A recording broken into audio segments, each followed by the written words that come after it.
Hello guys, सबको सलाम आदाब नमस्ते तो सत श्री अकाल। आप सब कैसे हैं? उम्मीद करता हूं सब ठीक होंगे। जैसा कि दोस्तों आप जानते होंगे कि मिड मई के बाद यूरोप के बहुत से मुल्क विजिटिंग वीज़ा और टूरिस्ट वीज़ा ओपन करने जा रहे हैं और बहुत से लोग इस बात का इंतज़ार कर रहे थे कि कब यूरोप अपने विजिटिंग या टूरिस्ट वीज़े ओपन करे और वो इसके लिए अप्लाई करें। तो दोस्तों, वीज़ा अप्लाई करने से पहले आपको इन्फॉर्मेशन होना बहुत ज़रूरी होता है, ताकि जब भी आप वीज़ा अप्लाई करें किसी भी मुल्क का, चाहे विज़िट वीज़ा अप्लाई करें या टूरिस्ट वीज़ा, तो उसकी इन्फॉर्मेशन आपको मालूम हो, ताकि जब आप अपनी प्रोफाइल बनाकर वीज़ा एप्लीकेशन सबमिट करें तो बगैर किसी परेशानी के आपको वीज़ा मिले और आपके ड्रीम्स पूरे हों। तो दोस्तों, आज जो वीडियो मैं अपने दोस्तों से शेयर कर रहा हूँ वो वीज़ा एप्लीकेशन फॉर्म के बारे में है कि इसे आपने कैसे डाउनलोड करना है और कैसे फिल करना है। यही आज मैं आपको इन्फॉर्मेशन दूंगा। तो चलें मेरे दोस्तों, शुरू करते हैं कि आपने जो application form for Shenzhen visa कैसे गूगल से डाउनलोड करना है और इसको कैसे फिल करना है। तो सबसे पहले हम गूगल पे चलते हैं और उधर लिखेंगे कि application for Shenzhen visa form. जब हम लिखेंगे कि शेंजन वीज़ा एप्लीकेशन फॉर्म तो हमारे सामने ये ऑप्शन आ जाएगा मेरे दोस्तों। तो आप इसको क्लिक कीजिए और इसके बाद जब आप इस तरह का पेज आपके सामने ओपन हो जाएगा और आपने क्या करना है कि ये जो फॉर्म है इस पे आप दोबारा क्लिक करेंगे तो पूरा फॉर्म यानी इसके जो 4 पेजेस हैं वो डाउनलोड हो जाएंगे। तो आप इसको क्लिक कीजिए और अपने मोबाइल, लैपटॉप या कंप्यूटर पे इसे डाउनलोड कर लें। अभी आप इस पर क्लिक करेंगे तो जो ऑटोमेटिकली आपके मोबाइल पे, लैपटॉप पे या कंप्यूटर पे डाउनलोड हो जाएगा जी इस तरह। अब ये डाउनलोड हो चुका है, जिसके 4 पेजेस हैं मेरे दोस्तों। ये वीज़ा फॉर्म मेरे दोस्तों शॉर्ट टर्म यानी सी कैटेगरी के वीज़ों के लिए है, यानी जिसमें बिजनेस है, विजिटिंग है, टूरिज़्म हॉलीडे है, स्पोर्ट्स इवेंट है, ट्रांजिट वीज़े हैं, ऑफिशियल वीज़ा, मेडिकल रीज़न या शॉर्ट स्टडी और रिसर्च पर्पज़ के लिए ये एप्लीकेशन फॉर्म होता है जिसे आप फिल कर सकते हैं। और इस कैटेगरी के जो वीज़ों की फ़ीस है मेरे दोस्तों वो 80 यूरो है। जो 6 से 12 साल के बच्चे हैं उनकी 40 यूरो है और जो 6 साल से कम उम्र के बच्चे हैं उनके लिए ये वीज़ा फ़ीस फ्री है। तो चलें मेरे दोस्तों, शुरू करते हैं कि आप इस वीज़ा फॉर्म को स्टेप बाय स्टेप कैसे फिल कर सकते हैं। अब जो इसका जो पहले नंबर पे है, जैसा कि आप देख सकते हैं कि सर नेम आपने फैमिली नेम लिखना है। वो फैमिली नेम आपका कोई भी हो सकता है, लेकिन ये मेक श्योर कि जो भी लिखेंगे वो आपके अकॉर्डिंग टू पासपोर्ट हो, यानी जो आपके पासपोर्ट पे लिखा है उसी के मुताबिक आप इसे फिल करेंगे। अगर आपके पासपोर्ट पे जो भी फैमिली नेम लिखा हुआ है, मिसाल के तौर पर पटेल है, सिद्धू है या जट है, तो पासपोर्ट के मुताबिक ही इसे आपने फिल करना है। यानी पहले पे हम सर नेम लिखेंगे और जो सेकंड है मेरे दोस्तों वो है कि जो आपके बर्थ के वक्त अगर आपका कोई फैमिली नेम और था तो वो आप लिख सकते हैं, अगर नहीं है तो आप इसे खाली छोड़ सकते हैं। थर्ड कॉलम में मेरे दोस्तों आपने अपना नाम लिखना है, यानी तीसरे खाने में जो भी अकॉर्डिंग टू आपके पासपोर्ट के मुताबिक है, जैसे राहुल रवि है या मनजीत सिंह है या नुमान अली है। तो जो भी आपको नाम दिया गया है वो आपने यहाँ फिल करना है। इसके बाद मेरे दोस्तों आपने अपनी डेट ऑफ बर्थ लिखनी है। पहले दिन होगा, फिर महीना और फिर साल आएगा। जैसे 5 मई 1985 है, मिसाल के तौर पर मैंने लिख दी है कि अगर आपकी किस तरह भी बर्थडे है अकॉर्डिंग टू योर पासपोर्ट तो आप वो लिख सकते हैं। नंबर 5 में मेरे दोस्तों आपने अपनी प्लेस ऑफ बर्थ लिखनी है कि आप जिस सिटी में पैदा हुए थे, वो कोई भी हो सकती है। फॉर एग्जांपल मैंने दिल्ली लिखी है, अमृतसर लिखा है और लाहौर लिखा है। आप जहाँ भी पैदा हुए थे वो आप सिटी यहाँ लिखें, उसका नाम लिखेंगे और उसके बाद जिस कंट्री में आपकी बर्थ हुई थी आप उसका नाम लिखेंगे। For example India, Pakistan, Nepal, Bangladesh, कहीं भी जहाँ आपकी पैदाइश हुई थी उसका नाम आप यहाँ लिखेंगे। और इसके बाद मेरे दोस्तों नंबर 7 पे आपकी जो करंट नेशनैलिटी है आप उस मुल्क का नाम यहाँ लिखेंगे। अगर आप बांग्लादेश से हैं तो बांग्लादेश लिखेंगे, इंडियन पाकिस्तानी या नेपाल से हैं तो उसका नाम आप यहाँ लिखेंगे।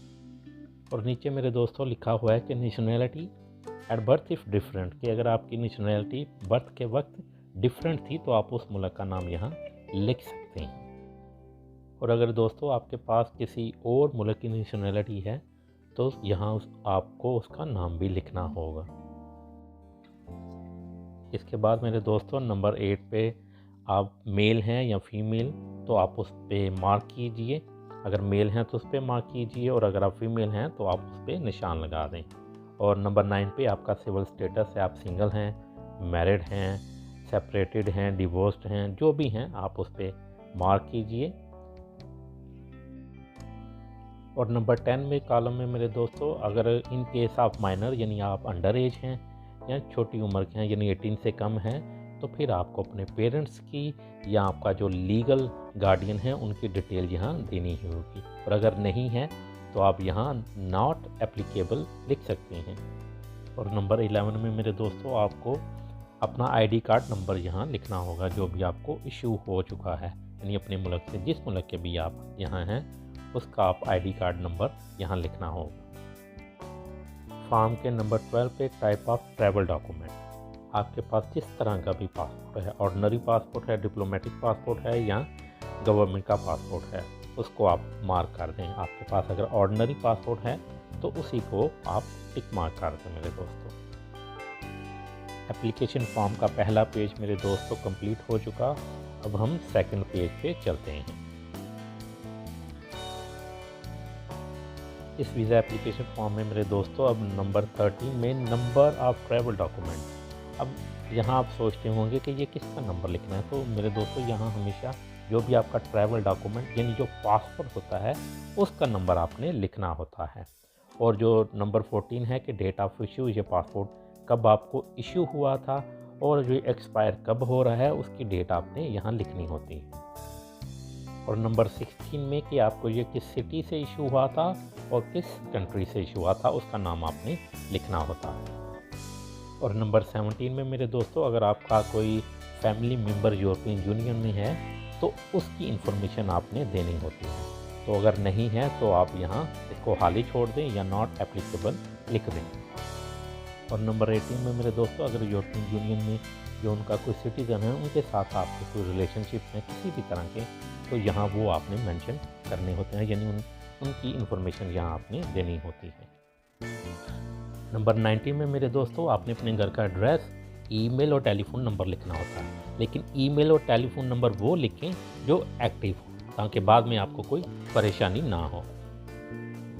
नंबर 20 में मेरे दोस्तों अगर आप इंडियन पाकिस्तानी हैं लेकिन काम या रहते किसी और मुल्क में हैं तो यहाँ वो आपने मेंशन करना होता है। अगर आपके पास रेजिडेंस कार्ड या परमिट कोई भी वर्क परमिट है तो उसको यहाँ आपने लिखना होता है या उसकी जो वैलिडिटी होती है उसके बारे में आपने यहाँ इंफॉर्मेशन लिखनी होती है। और अगर नहीं है तो आप नो पे टिक मार्क कर दें। नंबर 21 में मेरे दोस्तों आपने अपना करंट ऑक्यूपेशन लिखना होता है कि आप डॉक्टर हैं, टीचर हैं या किसी कंपनी में या कोई भी काम करते हैं वो आपने अपना यहाँ लिखना होता है। एम्प्लॉयर हैं किसी भी कंपनी के। और जो 22 है उसमें उसका एड्रेस, अगर आप डॉक्टर हैं तो उस क्लिनिक का नाम और उसका एड्रेस, या टीचर हैं तो किसी भी स्कूल का एड्रेस वगैरह आप यहाँ लिखना होगा आपको। 23 नंबर में मेरे दोस्तों आपने अपने पर्पज़ ऑफ ट्रैवलिंग का बताना होता है कि आप टूरिज़म के लिए जा रहे हैं, बिज़नेस के लिए या अपने किसी फैमिली या फ्रेंड्स को मिलने के लिए जा रहे हैं। लेकिन अगर आप फैमिली या फ्रेंड्स को मिलने जा रहे हैं तो इसके लिए आपको एक इन्विटेशन लेटर की ज़रूरत होगी, या अगर बिज़नेस के लिए तो कंपनी का एक स्पॉन्सर लेटर भी आपको चाहिए होगा। 24 में मेरे दोस्तों अगर आपके पर्पज़ ऑफ स्टे का कोई और मकसद है या कोई और इन्फॉर्मेशन है तो वो यहाँ आपको मेंशन करना होगा, वरना आप इसे हाल ही छोड़ सकते हैं या टूरिज़म भी लिख सकते हैं। इस फॉर्म के 27 नंबर में मेरे दोस्तों आप जिस तरह की भी एंट्री की रिक्वेस्ट करना चाहते हैं उस पर आप टिक मार्क करें। अगर आप सिंगल एंट्री पे करना चाहते हैं, 2 एंट्री पे या मल्टीपल एंट्री, तो आप उस पर टिक मार्क कीजिए। फॉर्म का सेकंड पेज भी अब फिल हो चुका है मेरे दोस्तों, तो अब थर्ड पेज पे चलते हैं और उसको फिल करते हैं। और ये सारा फॉर्म बहुत ही इजी है। नंबर 28 में मेरे दोस्तों अगर आपने यूरोप का पहले भी वीज़ा अप्लाई किया था तो जहाँ यूरोप की विज़िट की थी तो वहाँ आपके फिंगरप्रिंट हैं तो उनकी यहाँ इन्फॉर्मेशन देनी होती है। और अगर आपने वीज़ा अप्लाई नहीं किया था तो आप नो पे से टिक मार्क कर दें। 29 में मेरे दोस्तों अगर आपने यूरोप का वीज़ा अप्लाई किया है और आपकी जो फाइनल डेस्टिनेशन है वो यूरोप के अलावा किसी और मुल्क की है, तो उसकी इन्फॉर्मेशन यहाँ लिखनी होती है, या उस मुल्क का जो वीज़ा वगैरह होता है उसके बारे में यहाँ अपनी इन्फॉर्मेशन देनी होती है। नंबर 30 कॉलम में मेरे दोस्तों जिस होटल की बुकिंग आपने ली हुई है उसका एड्रेस वगैरह और उसका टेलीफोन नंबर लिखना होता है।